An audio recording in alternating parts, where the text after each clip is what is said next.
এই ভাবসা গরমে অতিরিক্ত মাছ বা অতিরিক্ত মাংস খেতেও ভালো লাগে না। তাই তো সবজির রেসিপি নিয়ে আসলাম আপনাদের জন্য।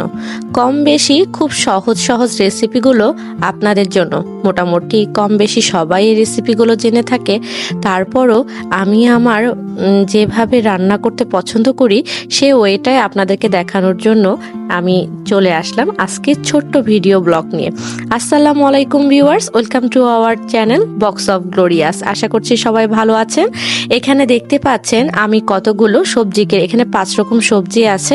আমি সবজিগুলো খুব সুন্দর করে কেটে নিয়েছি এবং এখানে দেখতে পাচ্ছেন আমার যে মশলাগুলো, এখানে গুঁড়ো মশলাগুলোর মধ্যে এই যে লাল মরিচের গুঁড়োটা দেখতে পাচ্ছেন, এটা আমার মা গ্রাম থেকে করে আনছে, আর এটা হচ্ছে কেনা মরিচের গুঁড়ো।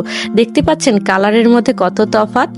তো এখানে দেখতে পাচ্ছেন আমি সব ফ্রেশ করে নিয়ে রান্না চড়িয়ে দিচ্ছি প্রেশার কুকারে, কারণ অনেকগুলো সবজি রান্না করতে ভীষণ সময় লাগবে। তো সিটি দিয়ে যদি নেই তাহলে খুব তাড়াতাড়ি হয়ে যাবে, তাই তো প্রেশার কুকারে দিয়ে নিচ্ছি। এখানে আমি পেঁয়াজ মরিচ এবং সব মশলা অল্প অল্প করে দিয়ে নিচ্ছি। আদা রসুন দিয়ে নিচ্ছি, এখানে আদা রসুন একটু বেশি করে নিচ্ছি কারণ অনেকগুলো সবজি, আর খুব বেশি সিটি দিব না, মাত্র 2টো সিটি দিব, কারণ 2টো সিটির পরে আমাদের তরকারিটা ঠিক এরকম আসছে। আমি কিন্তু কোনো প্রকারের খুব বেশি পানি ইউজ করিনি, জাস্ট আমি হালকা পানি দিয়েছিলাম। কিন্তু এই যা পানি দেখতে পাচ্ছেন, মানে তরকারির ঝোল দেখতে পাচ্ছেন, এটা সম্পূর্ণই সবজিটা সিটি মারার পরপরই পানি, মানে সবজি থেকে ছেড়েছে পানিগুলো, সবজি থেকে পানি ছেড়েছে। এবং পানি আমি খুব বেশি শুকাবো না, হালকা শুকাবো। তো আমার সবজিটা প্রায় হওয়ার দিকে, আমি অল্প অল্প করে এখন বাগার দিব।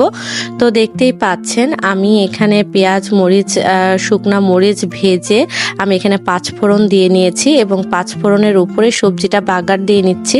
সবজিটা বাগার দেওয়ার সাথে সাথে আমি এখানে দিয়ে নিচ্ছি হচ্ছে ধনে পাতা দেওয়ার পর আমি এখানে হালকা ভাজা জিরের গুঁড়ো অ্যাড করেছিলাম। তারপরে আমার তরকারি কালারটা হচ্ছে এটাই। তো যদি ভালো লেগে থাকে রেসিপিটা অবশ্যই কমেন্টে জানাবেন, এবং যারা যারা ট্রাই করবেন সেটাও আমাকে কমেন্টে জানাবেন। আল্লাহ হাফেজ, আসসালামু আলাইকুম।